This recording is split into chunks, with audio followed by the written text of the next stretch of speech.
ইন্নাল হামদুলিল্লাহ ওয়াসসালাতু ওয়াসসালামু আলা রাসূলিল্লাহ। সম্মানিত মুসলিম জাতি, আজকে আমরা সূরা বালাদের সংক্ষিপ্ত তাফসীর করব ইনশাআল্লাহ।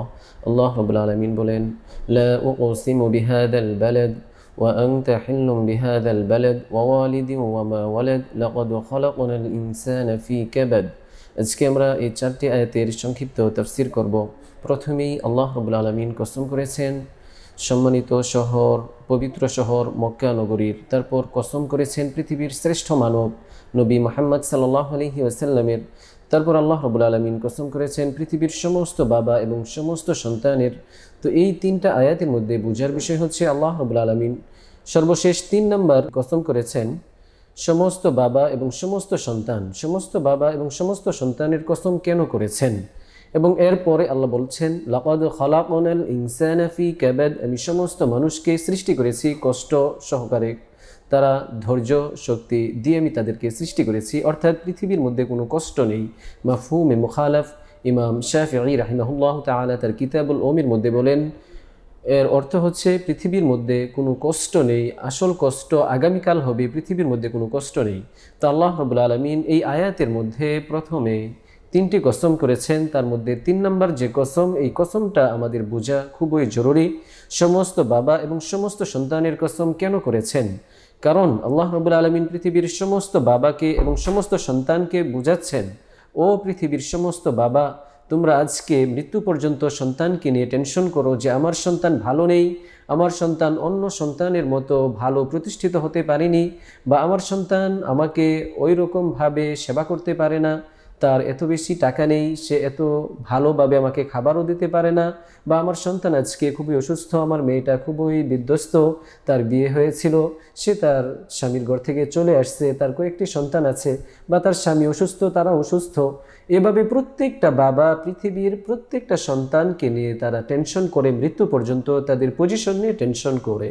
আবার অপর দিক থেকে প্রত্যেকটা সন্তান প্রত্যেকটা বাবাকে নিয়ে টেনশন করে যে আমি অন্যান্য ছেলেদের মতো আমার বাবাকে আমার মাকে ওই রকম খাবার দিতে পারছি না, ওই রকম চিকিৎসা দিতে পারছি না, ওই রকম বাসা বা ফ্যাসিলিটি আমি কিছুই দিতে পারছি না, অন্যান্য মানুষ যেভাবে দেয় আমি তেমন পারছি না, কারণ আমি কাজ করি, আমি গরিব, আল্লাহ আমাকে ওই রকম এবিলিটি দেয়নি। তো প্রত্যেকটা সন্তান তার বাবাকে নিয়ে, তার মাকে নিয়ে টেনশন করে। অপর দিক থেকে প্রত্যেকটা বাবা এবং প্রত্যেকটা মা তার সন্তানকে নিয়ে টেনশন করে। তো আল্লাহ রাব্বুল আলামিন এখানে প্রত্যেকটা বাবা এবং মা এবং সন্তানের টেনশনকে দূর করার জন্য, যেন কেউ দুনিয়া নিয়ে টেনশন না করে, এজন্যই বলছেন, ও পৃথিবীর সমস্ত বাবা তোমাদের কসম, ও পৃথিবীর সমস্ত সন্তান তোমাদের কসম, আজকে যেই পৃথিবী নিয়ে তোমরা টেনশন করছো, এই পৃথিবীর মধ্যে কোনো কষ্ট নেই, আসল কষ্ট শুরু হবে আগামীকাল। ওই দিন তোমার সামনে, চোখের সামনে তোমার সন্তান জাহান্নামে যাবে, তোমার চোখের সামনে তোমার সন্তান গলে যাবে, তোমার চোখের সামনে তোমার সন্তানের পেট ফেটে যাবে, তোমার চোখের সামনে তোমার সন্তানকে ফেরেশতারা পাকড়াও করে জাহান্নামের আগুনে প্রজ্বলিত করে দিবে। ওই সময় তোমার কেমন লাগবে? কোটি কোটি বছর তারা না খেয়ে থাকবে, কোটি কোটি বছর তারা আগুনের মধ্যে থাকবে, কোটি কোটি বছর আগুনের ছিকলাবদ্ধ থাকবে। তো ওই কষ্টের কথা তোমরা সবার আগে চিন্তা করো। দুনিয়ার মধ্যে আজকে হয়তো এক বেলা খাবার পাচ্ছ না, বা তুমি ভালো খাবার খাচ্ছ না, কিন্তু দুনিয়া চলা যায়। দুনিয়ার মধ্যে এক বেলা না খেলেও থাকা যায়, 2 দিন না খেলেও থাকা যায়, 3 দিন না খেলেও থাকা যায়, ওইটা তেমন কষ্ট হয় না। যেমন আজকে আমাদের মুসলিম ভাই বোনেরা দিনকে দিন না খেয়ে থাকছে, তারপরও তাদের দুনিয়ার জীবন চলে যাচ্ছে, কিন্তু আখিরাতের জীবন চলে যাবে না। আখিরাতের জীবন এমন এক জীবন, যেই জীবনের শুরু আছে শেষ নেই। ওই জীবন সারাটা সময় আমাদের এভাবেই থাকতে হবে। কোটি কোটি বছর আমি আগুনের মধ্যে জ্বলব, কোটি কোটি বছর আমি জাহান্নামে থাকব। তখন ওই বাবা মার কেমন কষ্ট লাগবে, বা ওই সন্তানের কেমন কষ্ট লাগবে, যে সন্তান দুনিয়ার জীবনে সর্বসময় তার বাবাকে মাকে নিয়ে টেনশন করতো, আর ওই সন্তানের সামনে তার বাবা মাকে আগুনে পোড়ানো হচ্ছে, বা ওই বাবা মা, যেই বাবা মারা তাদের সন্তানকে নিয়ে সারা জীবন টেনশন করতো, আর ওই বাবা মায়ের সামনে তার সন্তানকে আগুনে পোড়া হচ্ছে, ওই সন্তান, ওই বাবা মা তখন অনেক বেশি কষ্ট করবে।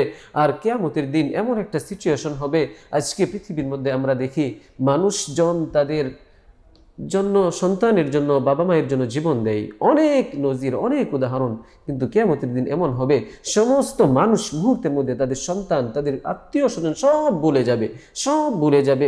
আল্লাহ রাব্বুল আলামিন বলেন, ওই দিন তো এমন অবস্থা, ولا يسأل حميم حميما يبصرونهم يود المجرم لو يفتدي من عذاب يومئذ ببنيه وصاحبته وأخيه وفصيلته التي تؤذي ومن في الأرض جميعا ثم ينجي সমস্ত বাবা ওই দিন চাবে যে আমার সন্তানকে আজকে জাহান্নামে দেন, আমার মাকে আমার বাবাকে আজকে জাহান্নামে দেন, আমার সমস্ত আত্মীয় স্বজন ভাই বোন যারা আছে সবাইকে জাহান্নামে দেন। আল্লাহ এমনকি পৃথিবীর সমস্ত মানুষকে জাহান্নামে দিয়ে আমাকে মুক্তি দেন। এই কথা মানুষ বলবে। ওই দিনের কষ্ট দেখে আসল কষ্ট আখিরাতে, দুনিয়াতে নয়। এজন্য আমরা আখিরাতের কষ্টকে স্মরণ করে আমরা আমাদের সন্তানকে ধার্মিক বানাবো, তাদেরকে দিন শেখাবো, তাদেরকে আল্লাহমুখী করব, তারপর তাদেরকে আমরা দুনিয়া শেখাবো। আগে আমাদের প্রত্যেকের দায়িত্ব হচ্ছে তাদেরকে আখিরাতমুখী করা, তাদেরকে দিন শেখা।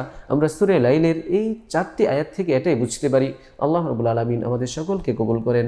আমিন। ওয়া আখিরু দাওয়ানা আলহামদুলিল্লাহি রাব্বিল আলামিন।